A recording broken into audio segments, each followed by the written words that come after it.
مسلمان اگر مسلمان ہوتے نا کلمہ صحیح طریقے سے پڑھتے تو وہ کبھی شیعوں پہ یہ اعتراض نہ کرتے کہ شیعہ تم کیوں اپنے منہ پہ تماچے مارتے ہو، شیعہ کیوں تم اپنے سینوں پہ تماچے مارتے ہو، کبھی اعتراض نہ کرتے کہ شیعہ تم کیوں اتنے مسجد میں تڑپتے ہو، ہمیں تو شرمندگی ہے۔ ایک اور حدیث ملاحظہ کریں جو طبرانی نے اپنے کتاب معجم کبیر میں ام سلمہ سے روایت کی، صفحہ نمبر 114، حدیث نمبر 2817۔ ام سلمہ رضی اللہ تعالی عنہ کہتی ہیں کہ امام حسن اور امام حسین علیہ السلام رسول اللہ صلی اللہ علیہ وآلہ وسلم کے ساتھ تھے اور کھیل رہے تھے اور میرے گھر میں تھے سب۔ جبرائیل علیہ السلام آئے فقال یا رسول اللہ صلی اللہ علیہ وآلہ وسلم ان امتك تقتل ابنك هذا من بعدك فاومأ بيده الى الحسین علیہ السلام۔ جبرائیل علیہ السلام آئے اور انہوں نے اشارہ کیا یا رسول اللہ تیرے بعد تیری امت تیرے اس بیٹے کو قتل کریں گے، اور جبرائیل نے اپنے دست سے اشارہ کیا امام حسین علیہ السلام کی جانب۔ فبکا رسول اللہ صلی اللہ علیہ وآلہ وسلم، تو رسول پاک صلی اللہ علیہ وآلہ وسلم نے گریہ فرمایا، وضمہ الی صدرہ، اور اپنے بیٹے کو اپنے نور عین کو اپنے گلے لگائے، امام حسین علیہ السلام کو گلے لگایا اور روئے رسول پاک صلی اللہ علیہ وآلہ وسلم۔ ثم قال رسول اللہ صلی اللہ علیہ وآلہ وسلم، رسول اللہ صلی اللہ علیہ وآلہ وسلم نے فرمایا کہ اے ام سلمہ ودیعۃ عندکی هذه التربہ، یا ام سلمہ یہ تربت جبرائیل میں تجھے میرے پاس لے کے آئے ہیں تو میں تجھے امانت دے رہا ہوں، یہ خاک کربلا تم اپنے پاس محفوظ رکھنا، اس خاک کو محفوظ رکھنا۔ تو پتہ یہ چلا عزیزوں کہ خاک کربلا کی تقدس یہ ہے کہ اللہ کے حکم سے جبرائیل لے کے آتا ہے نبی صلی اللہ علیہ وآلہ وسلم کو، اور نبی صلی اللہ علیہ وآلہ وسلم سے پوچھتے ہیں کہ کیا محبت ہے آپ کو کہ خاک کربلا لے کے آؤں؟ تو رسول اللہ صلی اللہ علیہ وآلہ وسلم فرماتے ہیں کہ جی ہاں، حدیث آپ کو دکھایا نا، میں چاہتا ہوں کہ وہ خاک مجھے لا دے۔ تو ابھی دکھائیں گے، پھر رسول پاک صلی اللہ علیہ وآلہ وسلم نے اس خاک کو بوسہ بھی دیا ہے، اور ابھی تقدس کی یہ حالت ہے کہ اس خاک کوئی اور ہوتا ہے نا، مٹی کو تو ہم قدر نہیں کرتے، تو ان کو دیا ہے ام سلمہ کو، ام سلمہ اس مٹی کو تو اپنے پاس امانت رکھ دے۔ فشمہا رسول اللہ صلی اللہ علیہ وآلہ وسلم، رسول پاک صلی اللہ علیہ وآلہ وسلم نے اس مٹی کو بو کیا ہے، سونگا ہے اس مٹی کو، اس مٹی سے کیا بو آ رہی یا رسول اللہ؟ ابھی تو امام حسین علیہ السلام کو اللہ کربلا گئے بھی نہیں ہے نا، امام حسین علیہ السلام ابھی کربلا گئے بھی نہیں ہے، ابھی سے آپ یا رسول اللہ۔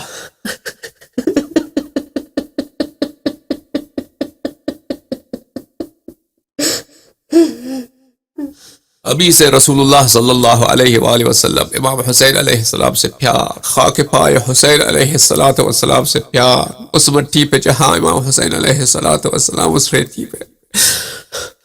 پہ وہ خیمہ لگائیں گے، اس ریتی پہ ان کی بیٹیاں خیمہ لگائیں گی، ان کے عزیز وہاں پہ خیمے لگائیں گے۔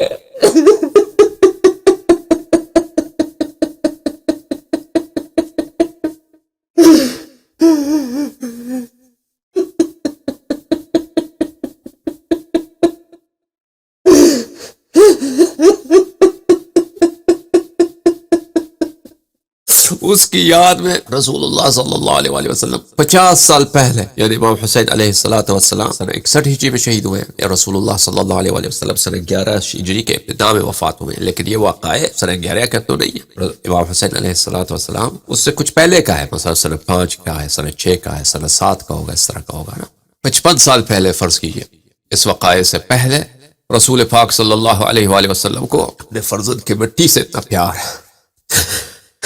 اتنی محبت ہے۔ اب اگر ان مصائب میں رسول پاک صلی اللہ علیہ وآلہ وسلم کو ہم دیکھتے کہ وہ کس طرح تڑپتے ہیں، تو مسلمان اگر مسلمان ہوتے نا کلمہ صحیح طریقے سے پڑھتے تو وہ کبھی شیعوں پہ یہ اعتراض نہ کرتے کہ شیعہ تم کیوں اپنے منہ پہ تماچے مارتے ہو، شیعہ کیوں تم اپنے سینوں پہ تماچے مارتے ہو،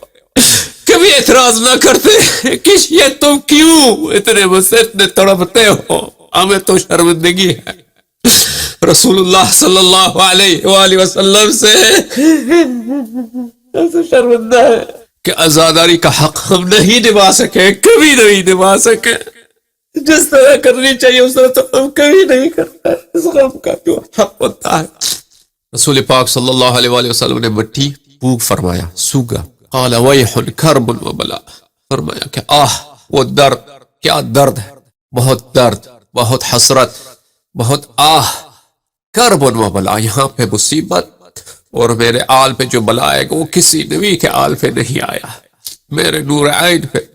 قالت ام سلمہ فرماتی ہے وقال رسول اللہ صلی اللہ علیہ وآلہ وسلم، رسول پاک صلی اللہ علیہ وآلہ وسلم نے فرمایا ام سلمہ اذا تحولت هذه التربة دما فاعلمي ان ابني قد قتل، یا ام سلمہ یہ خاک تیرے پاس امانت رہے، ایک دن آئے گا تو زندہ ہوگی، میں اس دنیا میں نہیں ہوں گا لیکن تو ہوگی، تم دیکھ لینا حسین، تجھے خبر آئے گا کہ حسین علیہ السلام مکہ سے کربلا گئے، اور ایک دن تو دیکھ لے گا کہ خاک مٹی جو ہے یہ خون میں تبدیل ہو جائے گا، ٹھیک ہے نا۔ یہ تو بہت آپ لوگوں نے دیکھا ہوگا یا سنا ہوگا کہ جو اصلی مٹی ہے کربلا کی وہ روز عاشور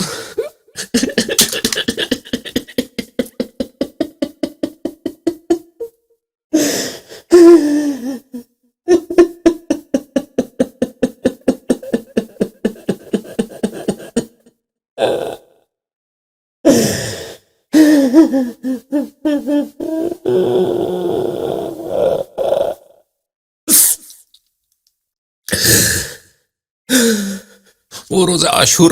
خون میں بدل جاتا، جب یہ خون میں بدل جائے تو پتہ چلے، تجھے معلوم ہونا چاہیے کہ اس وقت میرے اس بیٹے کو شہید کیا گیا۔ ام سلمہ فرماتی ہے جعلتها فجعلتها ام سلمہ فی قارورہ، ام سلمہ نے رضی اللہ تعالی عنہ اس خاک کو انہوں نے ایک شیشے میں رکھا، ثم جعلت تنظر الیہا کل یوم وتقول ان یوم تحولین دما لیوم عظیم، اور وہ کہتی تھی کہ اس شیشے کی طرف ہمیشہ دیکھتی تھی اور فرماتی تھی کہ یہ تو میرے رسول صلی اللہ علیہ وسلم کا ہدیہ ہے، تحفہ ہے، اے خاک کربلا، اے خاک کربلا، فرماتی تھی اے وہ دن جب تو خون میں تبدیل ہوگا وہ بہت مصیبت کا دن ہوگا، وہ نہایت مصائب کا دن ہوگا۔ ام سلمہ کی حدیث رضی اللہ تعالیٰ عنہ کی حدیث کئی ایک جماعت عمریہ کے بڑے محدثین نے اس کو نقل کیا ہے، مثلا کتاب معرفت الصحابہ میں حافظ ابو نعیم اصفہانی نے، شعب دار الوطن ہے یہ کتاب، اس میں صفحہ نمبر 666 میں حدیث نمبر 1783 میں ایسی حدیث کو نقل کیا ہے، ام سلمہ رضی اللہ تعالیٰ عنہ کی حدیث، ٹھیک ہے نا۔